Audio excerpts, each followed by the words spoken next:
And he came back for 2.5 years. And I thank God that I have participated in the birthing of this ministry.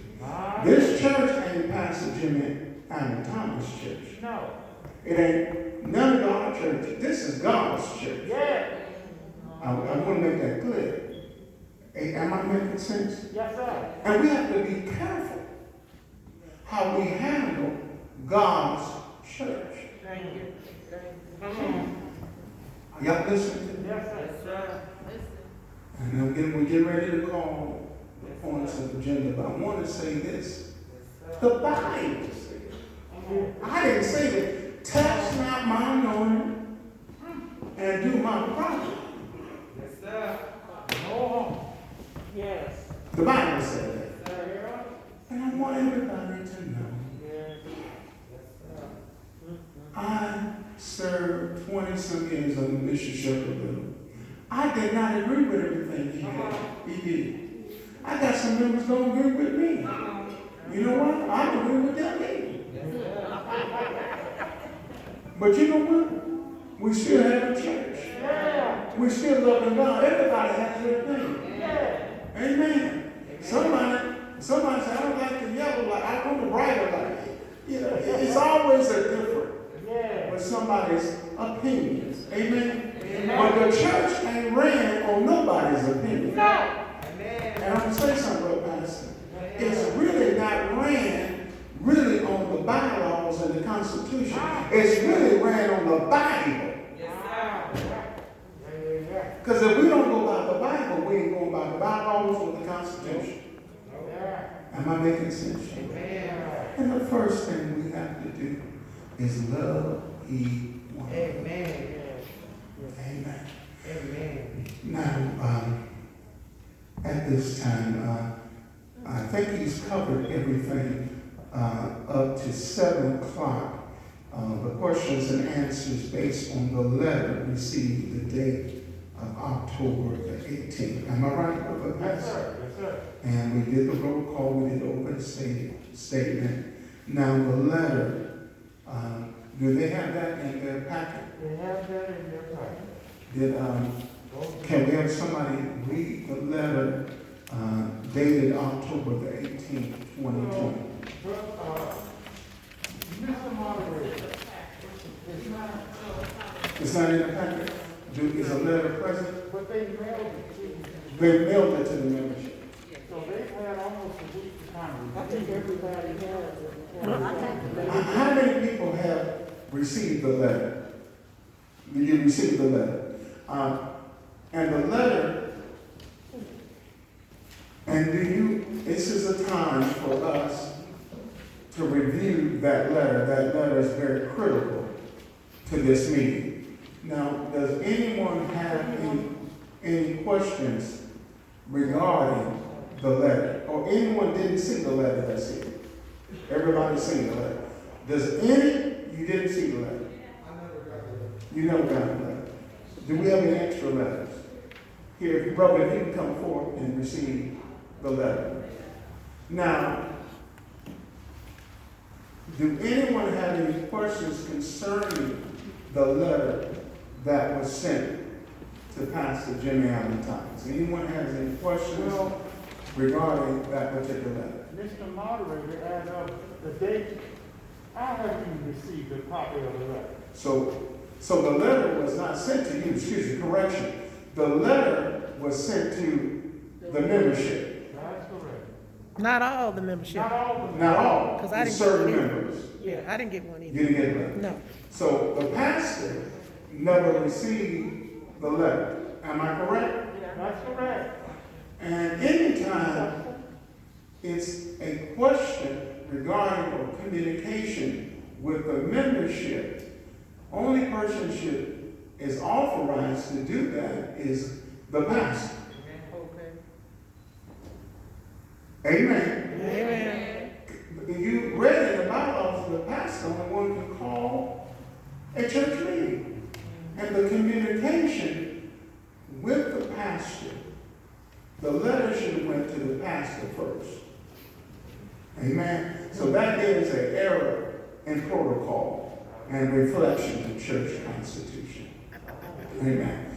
Definitely it's out of order and it's not appropriate to send a letter to membership without sending a letter first to the pastor. Amen. Amen. Does anybody have any questions about that issue, that the letter was out of order? Yes. My question is, Could you state your name for those that are on Zoom? when, And you need to come to the mic. They need to hear you clearly. okay, my name is Gwen Change, and the question that I have is that I've been a member since the inception. A lot of people who have been gone for years and have not contributed anything received the letter, because I received some phone calls and was asking what's going on. And I From a non-member. Well, as far as I'm concerned, they're not a non-member. If you haven't been here for 2 or 3 years, You're not a member. you're not a member. That's my assumption. All right.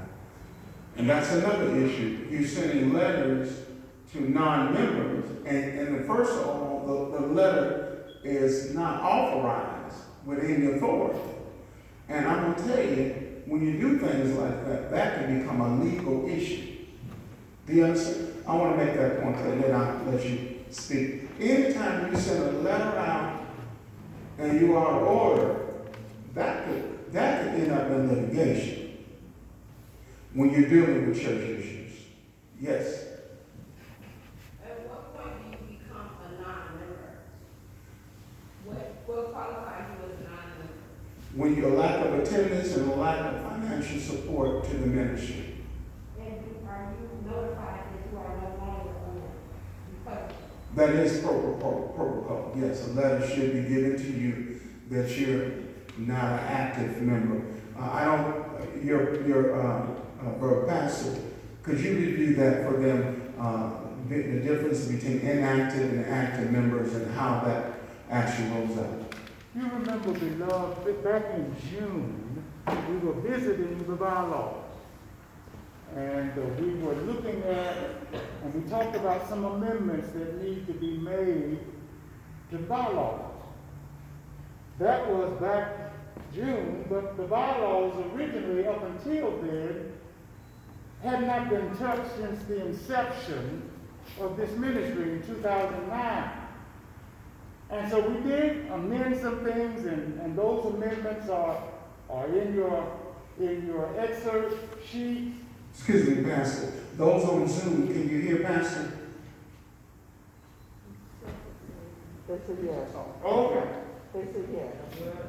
So, but now, when we got to that whole piece where we want to make decision as a congregation in terms of what defines active, non-active, it was tabled. Do you remember that?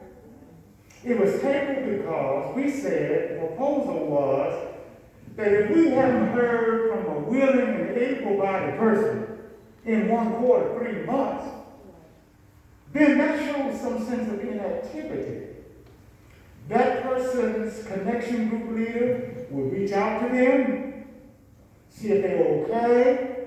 If they're okay, then they just don't want to come to church. And so then we move them to non-active membership. And if we haven't heard, the proposal was, if we hadn't heard anything from them in 3 more months, then we would put them, I don't know what we call it. If you're not inactive. Yes. All right, so that's where we are. But that part was tabled. However, it is still something in the bylaw. See, we have a wonderful bylaw. It's traced in black, and what we were trying to do a year ago was to start coloring on the inside. And we got blocked. And maybe that was because the persons who blocked it already had in mind what they wanted to do. so follow-up to that would be, what are the cases for college students, for example?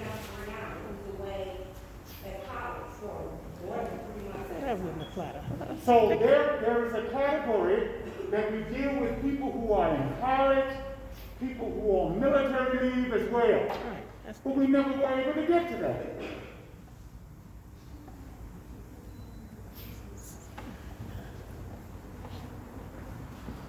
And that, see, it's also, the state of Illinois has guidelines for membership to organization. And every church has a little different twists and bylaws. And my church is 30 days. If we don't see you in 30 days, and you don't give no money, and you don't return my call, and you go on an inactive list, then after that, we send you a letter that you're no longer a member. Amen. Just in 30 days. But I hope that answers your question. I hope that answers your question. Any other questions? Yes. So my question was, as far as like the overall this content of the letter, you know, it definitely kind of like raised concerns of like the accusations that they were accusing the pastor of. So, I mean, I'm not sure if it's appropriate, not to kind of like address like what they were talking about, but even as well, it's kind of like mentioning how the church kind of like set up where it's like it's not a tax deductible, so you don't give your tithes or whatever, you can't give like a tax, you know, like you pay for taxes or whatever like that, I guess deduction. So I guess my kind of concern is as far as like if it's able to be addressed, like what they were accusing him of, and to kind of like mention just like the general concern of kind of like the content of the letter. I think that's a very, very good question. That's why it was very important for them to be here tonight. The Bible said all you're getting is getting understanding. Pastor indicated to me, and correct me if I'm wrong, that they said would be some communication across the street at Dunkin' Donuts. He said, no, come to the church and we'll address it in front of everybody. I thought that was very commendable.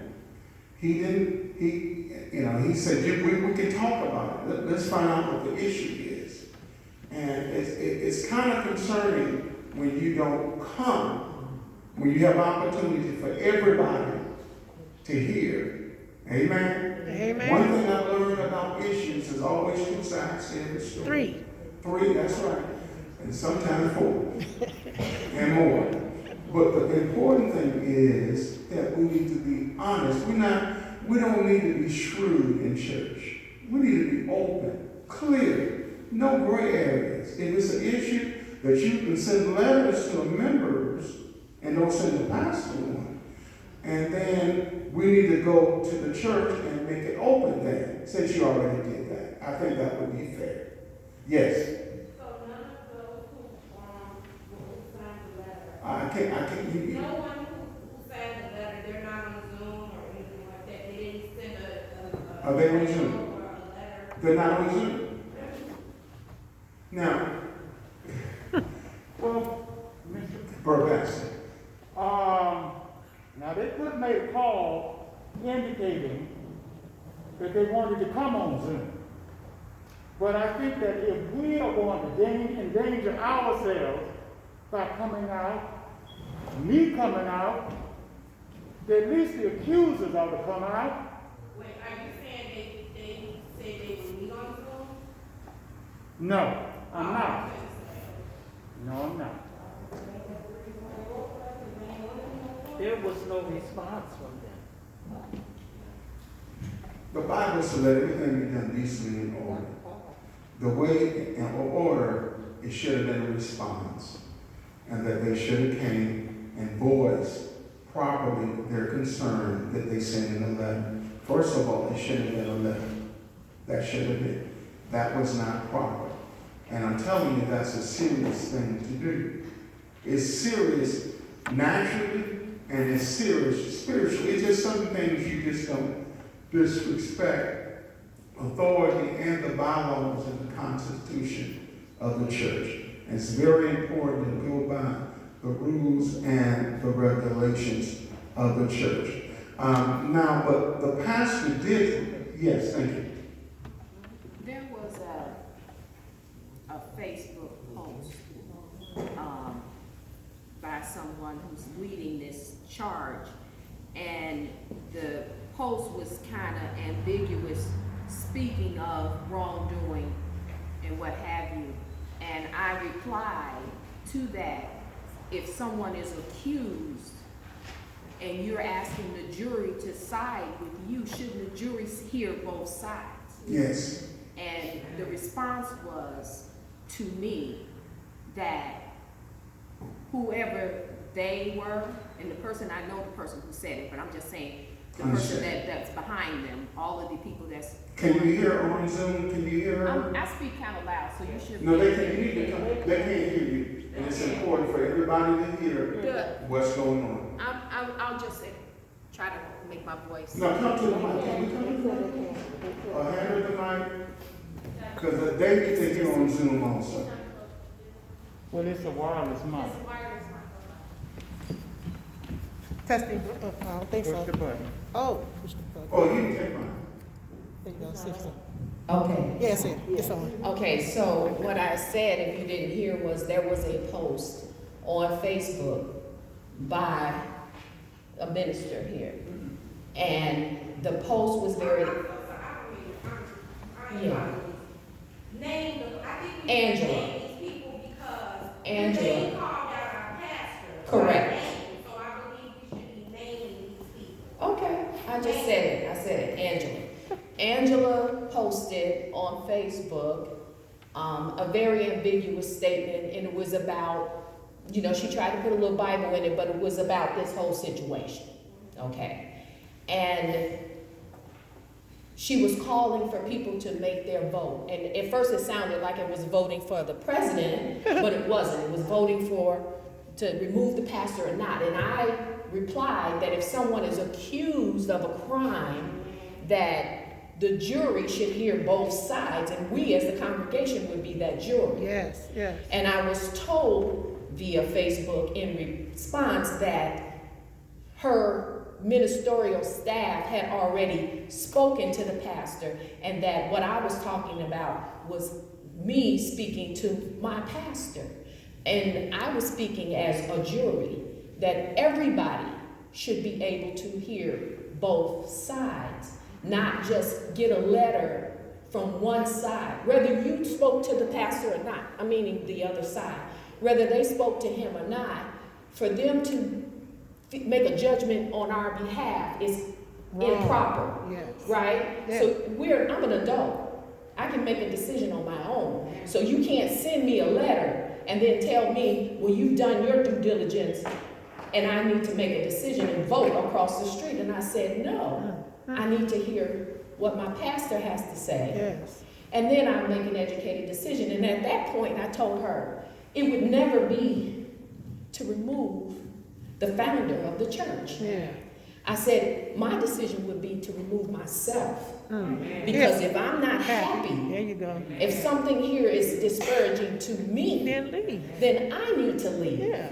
So they need You to feel know. me? Yeah. Okay, that's all right. Yeah. Yeah, baby. And you know what? We're on this, Okay. Are you gonna keep? this, Oh, she won't speak. Yeah, she won't. Excuse me. I'm going to answer Danika's question. I, as membership clerk, send out notices of how much everybody's donated at the end of the year. Yep. And I tell people, if you're not satisfied or if you have a question, to please see me and I will correct it if it's my fault, or I will give you evidence if it's yours.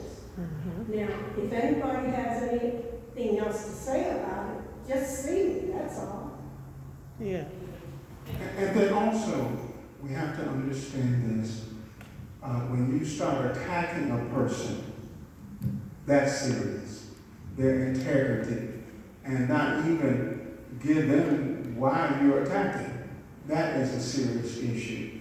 And that's not fair, and that's not godly to do that. No one here would want to be treated like the pastor's been treated in this transaction. If someone has an issue, I read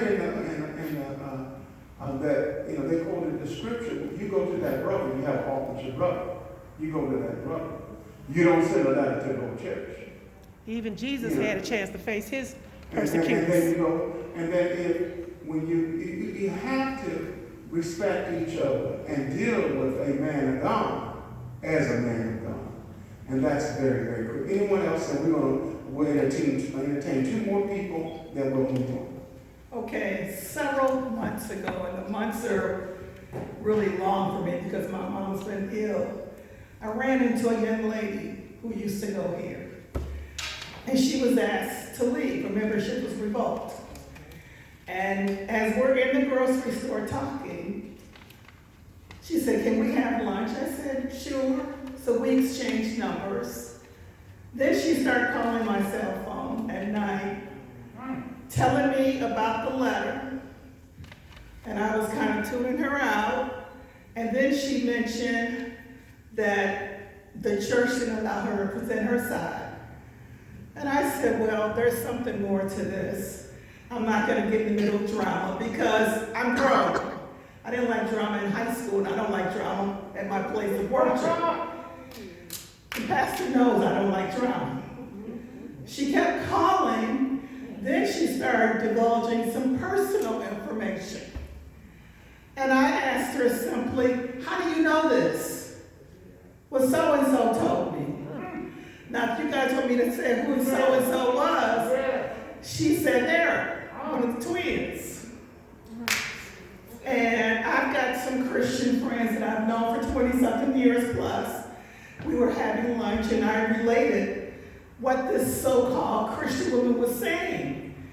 She said, "Are you going to say something to your pastor?" I said, "No, I'm not into drama. She's got evil needs." Because she started talking about, well, I live on the same block, and the chief of police of Alsop's mother is one of my neighbors. And they want the church out of the neighborhood. I said, wait a minute. And I live in Alsop. I said, what kind of mess is that? I said, Church of All Saints boycotted them 3 years ago when they walked to the police station. I said, that's not godly, that's not Christian-like for you to be recruiting people because of whatever happened. And she kept talking, I put the phone down, and as she kept calling me, I finally picked up and I said, don't call me anymore, and then I blocked her totally. Now, I guess you guys know who this person is I'm talking about. I don't know, it was Debbie, I believe, Deborah, something, and I just, what's going on with these people? That she wants to, she said, well, they told me to get the Board of Health on them. And I kept saying, what is going on in your mind, girl? And that's when I just blocked her. I was through with it. Thank you. One other person not to be, and we have to move on. The devil is definitely busy, y'all. Hello. Definitely busy. He is.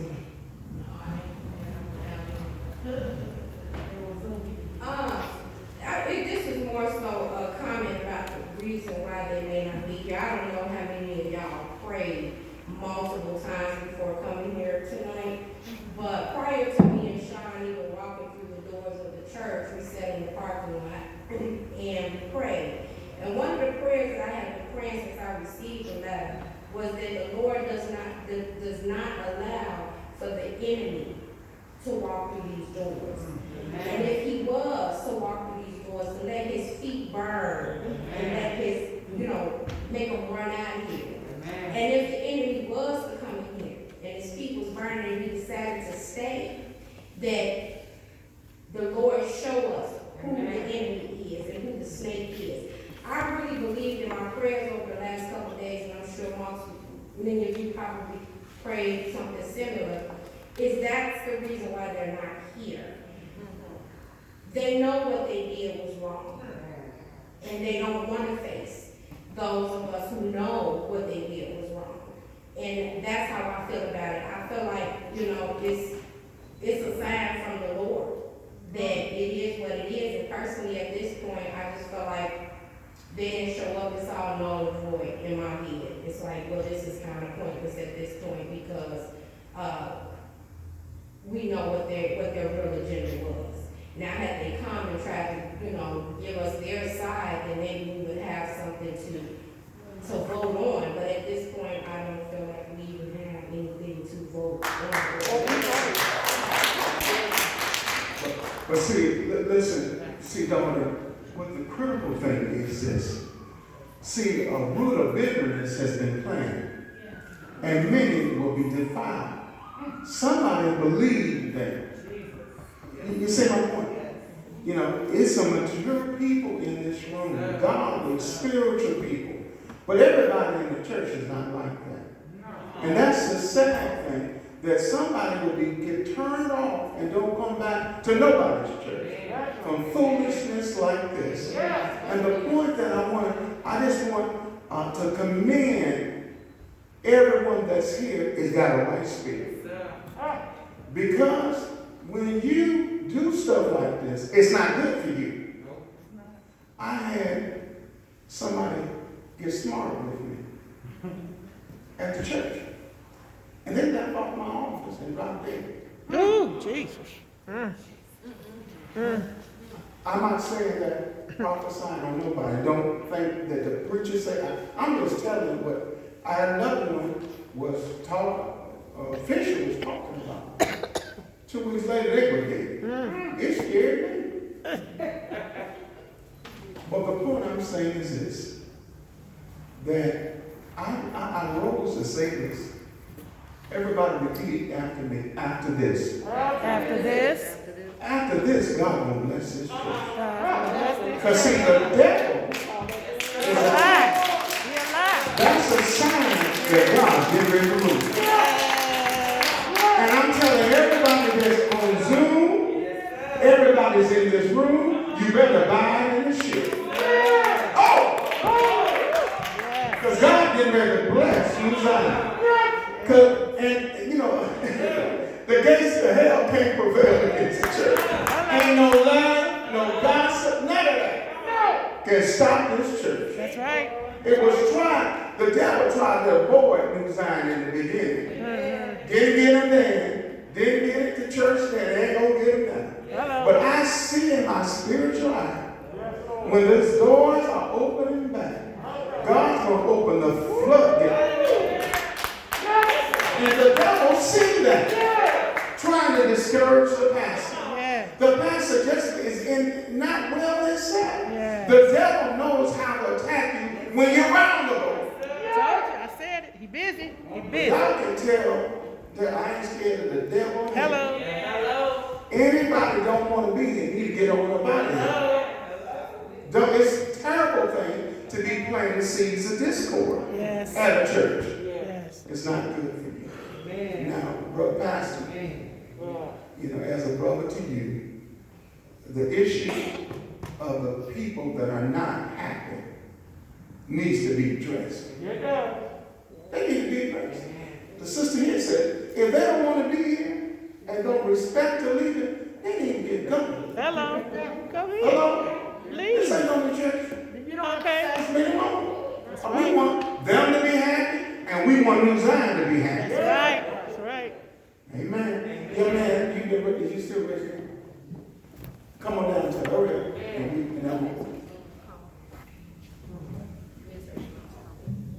Hello everyone, it's me, I'm Isaiah. I'm one of the kind of the younger members here. But to me, I felt like I didn't receive a letter personally myself. I actually got a call from Romel, the actual younger person in the church. He stated to me, he was like, Zane, what's going on? And I'm like, what are you talking about? He was like, I got the letter from the church. What? Yes, he received a letter from the church. And he didn't know what was going on. He called me, he was like, I got the letter from the church. It's allegations against the pastor. And I'm like, what are you talking about? So we were on FaceTime, he flipped the camera, and he showed me the letter, and I'm like, I haven't received this letter. So my thing is, I was kind of confused because I didn't really know what was going on per se. And coming from the youth, it's like, how are we able to help this church grow if it's messed from the older generation per se? how do you expect us to grow and bring more youth in if they see that it's stuff going on inside the church and it's arguing and it's fighting going inside the church? How do you expect us to bring them in and we don't know what's going on ourselves because no one is actually talking about it? I mean, we kind of are grown in a way, and you depend on us to help you guys out. So it's like we were confused about it. Oh my God, I don't know about y'all, that touched my heart. For that young man to say that. Our young people in a serious state. And we need to be mindful of that. Now, what we need to do, I think the pastor needs this. I think the church needs this. That we need, somebody need to make a motion of support for the pastor. Oh, yeah. That you as a member of New Zion Ministry is with the pastor.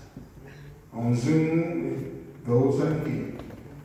You get to a point in life, you want to know who on the Lord's side. You want to know who with the leader. I'm the leader. And I like to know my members are with me. This is attacking his credibility, his character. And he needs to know that New Zion is with him. We know some, it's not. People have a choice to move on. But will somebody make a motion, or I'll put it like this, everybody that's on Zoom, if you with Pastor Jimmy Allen Thomas and this ministry, wave your hand on Zoom. Let me see you. You're supporting the pastor. I want to see. I see hands waving. Amen. I see hands there. I see some hands waving. Good. Looks like everybody's waving on Zoom. Now everybody that's here, that's in support of this God man, Pastor Jimmy Allen Thomas, New Zion Ministry, I want you to stand and support him in this by standing. Let me see. I want those on Zoom to know everybody should. And you know who else is standing? The Spirit of God. God is standing because God is on your side. You may be seated. I got to leave. And I want you to know I love this pastor. I love this church. But what I said, after this, you're going to see a major change in this ministry.